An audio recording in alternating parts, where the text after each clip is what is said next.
Neus, tú eres la CEO de una compañía de un sector muy concretamente masculino, tradicionalmente masculino, que es el sector industrial. La empresa es Unex, un equipo de socios con tu padre fundan esta compañía en el año 64 y tú ahora eres la CEO. En todo este tiempo, es decir, mucho tiempo, muchos cambios, la sociedad cambia, vuestra empresa ha cambiado. En todo este tiempo, ¿cuáles son un poco las fórmulas, los ingredientes que nos puedes explicar, que puedes compartir con nosotros y decir, bueno, han sido las fórmulas del éxito, ¿no? o del mantenimiento de Unex, ¿no? Bueno, yo, David, diría que si me permites, no hay un factor, ¿no?, de éxito, sería como una serie de factores que si quieres te explico brevemente. Como ingredientes, ¿no? Sí. El primero, yo creo que es muy importante tener clara la misión, ¿no? Es decir, cuál es la razón de ser de tu empresa, por qué existe, qué es lo que te da el propósito de cada día trabajar y luego hacia dónde quieres ir, ¿no? ¿Cuál es la visión? Esto es muy importante, que no solo la dirección, sino toda la estructura lo tenga claro. Claro. El segundo también es el nunca perder la ilusión por el proyecto, ¿no? En todas las empresas en estas épocas nos ha tocado vivir épocas muy difíciles, el siempre mantener esta ilusión. Épocas duras que parece que todo es complicado, pero bueno, la ilusión hay que mantenerla, ¿no? Sí, en nuestro sector especialmente muy ligado a la construcción, con una bajada de más del 70%, claro, ha sido complicado. Y luego también en la unidad, ¿no? La unidad a nivel de la propiedad, de los socios y también el mantener la cohesión y la armonía del equipo. Tienes que pensar que ser comercial, por ejemplo, en épocas donde la gente pues, no precisamente necesita comprar, puesto que no hay edificios, claro, es mucho más complejo. Mantener ese ánimo es muy importante. Y luego también preservar la cultura, ¿no? O sea, ser fieles a tus valores. Nosotros, por ejemplo, somos una empresa que tenemos unos valores muy marcados. La honestidad, la integridad, la coherencia, la humanidad, intentamos mantenerlos y a pesar de que la economía nos ha cambiado, hemos sido fieles a nuestros valores. Es como que aquello es una fórmula que funciona y por tanto no hay que cambiarlo, ¿no? Claro. Hay valores que es mejor no experimentar mucho con ellos, sino que son buenos para siempre, ¿no? Claro, porque tú piensas que nosotros somos una empresa familiar, con lo cual tenemos que tener una visión a largo plazo que nos obliga a tomar decisiones de manera más prudente, ¿no? Si nosotros cotizásemos en bolsa, nos mediríamos por trimestres. Como somos una empresa familiar, lo que buscamos es este legado recibido, transmitirlo a futuras generaciones. Con lo cual tenemos que ser muy prudentes. Y, por ejemplo, te puedo poner un ejemplo. Nosotros en la época de crisis, pues los socios han hecho un esfuerzo muy importante de mantener la plantilla, ¿no? Que esto seguramente... Esto no pasa en todas las empresas, pero habla mucho de empresa familiar y de empresa que mira a largo plazo, ¿no? Sí, por esto pensamos que realmente el rol de la empresa familiar en nuestra economía es básico.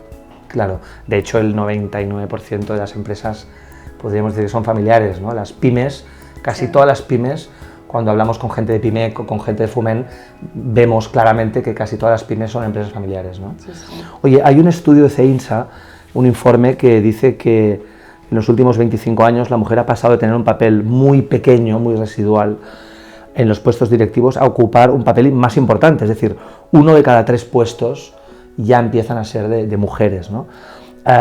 Tú eres la CEO de esta compañía, de Unex, ¿no? Por tanto, sector industrial, un sector muy masculino tradicionalmente. ¿Cómo vives tu papel de mujer liderando un sector de hombres, ¿no? Bueno, primero, felicidades por el estudio. CEINSA es una gran empresa y no conocía este estudio, que nos trae buenas noticias. Es reciente y es muy importante, ¿no? O sea que esto es bueno. Sí, efectivamente, como bien dices, en nuestro sector el porcentaje de la mujer a nivel de posiciones directivas es muy bajo, o es bajo. Yo diría que es más bajo de lo que tendría que ser. Exacto. Entonces yo, personalmente, cuando asumí esta responsabilidad, lo que hice una reflexión interna y decidí un diálogo interior, y decidir que quería tener mi propio estilo de liderazgo, ¿vale? No quería ni imitar ni copiar por tanto, una apuesta por la autenticidad, es decir, ser tú misma, ¿no? No quería copiar roles tradicionalmente masculinos ni competir con ellos. Entonces intenté, no sé si lo he conseguido, pero intenté encontrar un estilo de liderazgo mucho menos mecanicista y quizás un poco menos agresivo y más humanista, ¿no? Y para mí esto es muy importante. Y también al final, aunque al final en el día a día tampoco piensas tanto en el género, ¿no? Pero sí lo que he intentado siempre es, en el trabajo diario, a través del trabajo diario, cambiar las cosas. Pues desde ejemplos tan banales, o si quieres, como el firmar un documento escrito consejera delegada, pues yo digo, yo no lo firmo hasta que esté consejera delegada, ¿no? O sea, romper inercias. Sí. Yo creo que lo más difícil es romper las creencias que todos tenemos, puesto que vienen ancestrales, ¿no? Y las aceptamos de forma acrítica. Están ahí y siguen ahí, ¿no? Correcto. Y yo creo más en la educación día a día, ¿no? Por ejemplo, cuando hacemos reuniones y cuando alguien dice, no, yo como un hombre, yo como... Yo siempre digo, al final tiene que ser la suma de los dos, ¿no? Y enriqueces la compañía, cuanto más compleja es, más rica es, pero lo importante es sumar el punto de vista del hombre con el de la mujer. Claro, son dos fuerzas, ¿no? Sí, aunque, bueno, reconozco que no siempre es fácil, ¿eh? Pero para mí, al final, mi máxima siempre es que yo estoy convencida que la mujer, el rol de la mujer será humanizar las compañías y las organizaciones. Claro, estoy muy de acuerdo con esto. Hablando de empresa que lleva 55 años, de empresa familiar, por tanto, cambios generacionales, ¿cómo vivís estas transiciones de generación de una gente a otra, ¿no? Un poco cómo os pasáis la antorcha, ¿no? El relevo, ¿no? Generacional. Nosotros en esto, no sé si somos un poco atípicos o no, pero estamos convencidos o creemos que la empresa debe evolucionar. O sea, no creemos en revoluciones, no creemos en cambios drásticos y sí en evoluciones, ¿vale? Porque al final tiene que ser la suma entre la experiencia y el saber hacer de la gente que lleva más años en la compañía con la frescura de la gente más joven que llega con ideas renovadoras, ¿no? Y siempre hay un punto crítico ahí, y lo que es importante es alinear esas dos generaciones o diferentes generaciones a través de la cultura. Y esa cultura hace como de pegamento, ¿no? Claro. Que aunque tengamos... Porque todos pertenecen al mismo ámbito, aunque todos lo viven desde sensibilidades y generaciones distintas, ¿no? Correcto. Y al final, lo que al final es cierto que no siempre es fácil. No es fácil. Porque cada uno puede tener la sensación de que a uno le cogen un poco su terreno, ¿no? Claro. Y eso no nos gusta mucho, pero bueno, es humano. Pero yo creo que el factor de éxito final es el grado de humanidad y de generosidad que hay. Y de humildad. Es decir, por ejemplo, ¿no? La generosidad de la persona más joven que llega de valorar y de alguna manera, no diría honrar, pero bueno, sí... darle el peso que tiene el que lleva mucho tiempo, ¿no? Exacto, la gente y todas las horas y el esfuerzo que ha dedicado la gente de más años, y a la vez la humildad de esta gente más mayor frente a la gente joven que llega también con mucha ilusión de incorporarse en tu compañía, ¿no? Claro. Y que para ellos tampoco es fácil. Cuando uno entra en una empresa con una cultura muy marcada, tampoco es fácil para ellos, pero bueno... Claro. La persona más mayor pensar, bueno, yo no lo sé todo, estoy todavía abierto a aprender cosas de la gente joven, ¿no? Sí. Claro, sois más de 300 personas, es una barbaridad de mezcla intergeneracional, ¿no? Sí, y de diferentes culturas, ¿no? Entonces, yo creo que uno de los secretos es la generosidad y la humildad que hay a nivel del equipo humano. Claro. Pero bueno... No es siempre fácil. La palabra humildad te gusta mucho, Neus, y me encanta que te guste porque creo que es la gran palabra de los nuevos líderes. Yo creo que desde Simon Sinek, todos los grandes autores que hablan de liderazgo, hablan del líder humilde. Creo que es la gran palabra que has dado en la clave. Oye, vosotros decís que una de las partes importantes de vuestro éxito o de los ingredientes de vuestro éxito son las personas y el trabajo en equipo, ¿no? Claro, más de 300 personas, tiene que haber un trabajo en equipo muy reloj suizo, ¿no? Sí, y bueno, y cuanto más complejo es porque tienes más culturas, ¿no? Eso dificulta, ¿no? Cuando pasas de una dimensión más nacional a más internacional, pues ahí tienes un ingrediente que enriquece. Pero es verdad que al final es básico y fundamental tener gente comprometida y leal, gente que realmente crea en lo que está haciendo, ¿no? Y yo creo que al final, en una empresa familiar, la actitud del factor humano es crucial y es una ventaja competitiva diferencial que además la competencia no te puede copiar. O sea, la competencia te puede copiar un producto, ¿no? Cuando eres una marca líder o una documentación, pero nunca te puede copiar las personas. Y esa es una ventaja, creo que a veces las empresas familiares tenemos que tomar mucha más conciencia. Eso es un activo muy potente, ¿no? Sí. Y lo que nosotros siempre buscamos para tener estabilidad y éxito, ¿no? Es la fórmula que también ha dicho alguno de los gurús del sector de recursos humanos, que es guardar las personas que saben, es decir, las que tienen el conocimiento, sí, más las que saben hacer, quiere decir que tienen la habilidad, más las que tienen la actitud, las ganas de hacer, más las que hacen, ¿no? La acción. Claro. Y esta realmente, yo creo esta que es la fórmula, ¿eh? Sí, yo creo que esta es la ecuación mágica, ¿no? Sí, sí. Oye, ¿cómo vive una empresa familiar como Unex el tema de incorporaciones de gente, ¿no? Incorporaciones de profesionales, gente que está por ahí en el mercado y que de repente abrís la puerta, ¿no? Sí, este punto es muy importante. La verdad es que nosotros dedicamos muchísimas horas a lo que es la parte de selección. Yo, por ejemplo, pero no solo yo, muchísima persona dentro de Unex, intentamos siempre estar en todos los procesos de selección, ¿vale? Nosotros, es básico que la persona que tú incorpores en tu empresa sí, comparta los mismos valores, porque al final es como una familia, ¿no? Es el ejemplo que tú das. Y yo a los candidatos siempre les digo, mira, esto es como un matrimonio, aunque suena un poco anticuado, ahora ya un lo sé. matrimonio de 300 personas, ¿eh? Es una movida, Sí, ¿eh? pero en el sentido de decir, tú te vas a casar con la empresa y la empresa se va a casar claro, contigo, con lo cual lo que tenemos que hacer es que de base tengamos los mismos valores. Porque si los tenemos, nos entenderemos. Claro. Luego veremos el matrimonio si dura para toda la vida sí, o no. Sí. Pero si no, no nos entenderemos. Y al final, nosotros creemos que una empresa familiar tiene alma. Y ese alma la tenemos que conservar. Uh-huh. Y es muy difícil construirla, pero es muy fácil estropearla. Absolutamente. Y al final, lo que decíamos, ¿no? Lo que había dicho antes, que un poco es una ventaja competitiva diferencial y que al final, si tú tienes empleados felices, sí, tendrás clientes felices. Si tienes personal satisfecho, tendrás clientes satisfechos. Es un juego de espejos, ¿no? Es un reflejo, ¿no? Sí. Si tú estás bien, generas buen feeling. Si te escuchas a ti mismo, escuchas a los demás. Por tanto, es un juego de reciprocidades y de espejos, ¿no? Oye, hay una palabra mágica, Neus, y es el talento. Todo el mundo habla de talento, pero claro, cada compañía sabe internamente qué es el talento para ella, ¿no? Por tanto, tú como CEO de Unex, ¿qué dirías que es el talento para ti, para vosotros? Y cómo lo captas, cómo lo seduces y cómo lo cuidas, ¿no? Para que se quede. Sí, o sea, yo diría que el talento es un poco... bueno, primero diría otra cosa, que nosotros somos una empresa familiar que competimos contra empresas enormes, multinacionales, claro, que están en medio mundo. Y claro, ellos ofrecen una cosa que nosotros no podemos ofrecer, que es desde masajista, nutricionista, etcétera, etcétera. Claro, esta cosa que está como muy de moda, ¿no? Exacto. La empresa como casi un parque temático de 1000 cosas, ¿no? Exacto. Nosotros contra esto no podemos luchar, pero ¿qué tenemos nosotros?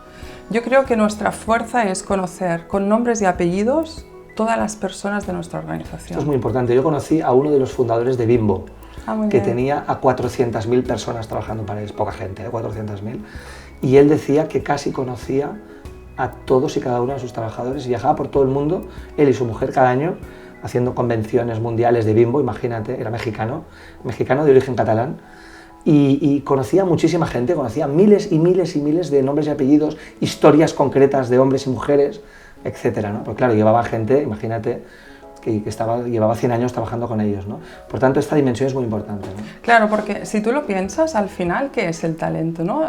Porque le damos muchas vueltas. El talento al final es aquello que se le da bien a una persona sin hacer mucho esfuerzo. Sí, sí. Entonces, para que uno sea feliz en el trabajo, tiene que poder desarrollar ese talento. Sí. Entonces, ¿tú cómo consigues conocer el talento de tu personal? Estando cerca. Claro. Entonces, escuchando mucho, ¿no? Claro. Observando mucho. Claro, buscando cuáles son sus fortalezas e intentando ubicar a esa gente donde tú sabes que disfrutará más y será más feliz. Claro. Porque yo creo que al final, ¿sí? La idea esta del parque temático, que es muy ilustrativa, ¿no? Pero realmente si lo piensas, al final la gente se queda o es feliz en los trabajos en que sabe que tiene un propósito. Sí, sí. Y que puede dar lo mejor de sí mismo. Y que el esfuerzo, como tú muy bien decías, no es un esfuerzo titánico todos los días. O sea, yo no puedo levantarme todos los días, ir a una empresa y que aquello sea el apocalipsis final cada día, no.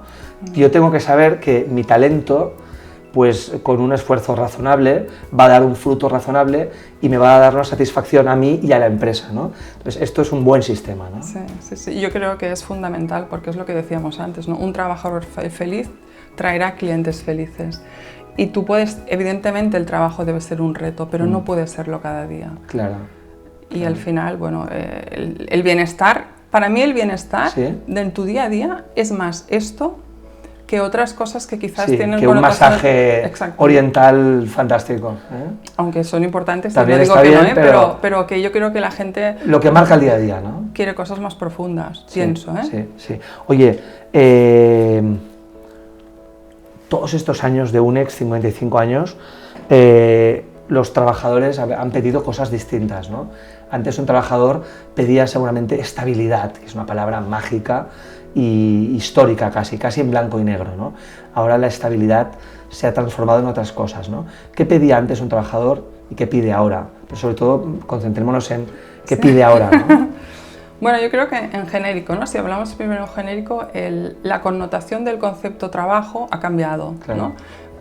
Bueno, yo que ya empiezo a tener una edad, ¿no? Yo me acuerdo de mis abuelos o así, haber escuchado mucho, ¿no? El trabajo dignifica al hombre, ¿no? Era como... Te ganarás el pan con el sudor de tu frente, estas cosas terribles, ¿no? Y yo cuando se lo digo a mis hijos es como... Pues como que te decían cosas que no apetecía nada ir a trabajar, o sea, tenías 1000 ideas menos esa, ¿no? Claro, porque era el sentido este de deber, de sufrir. Entonces, yo creo que ahora hemos pasado al otro extremo, ¿no? Porque tú sufrías para tener.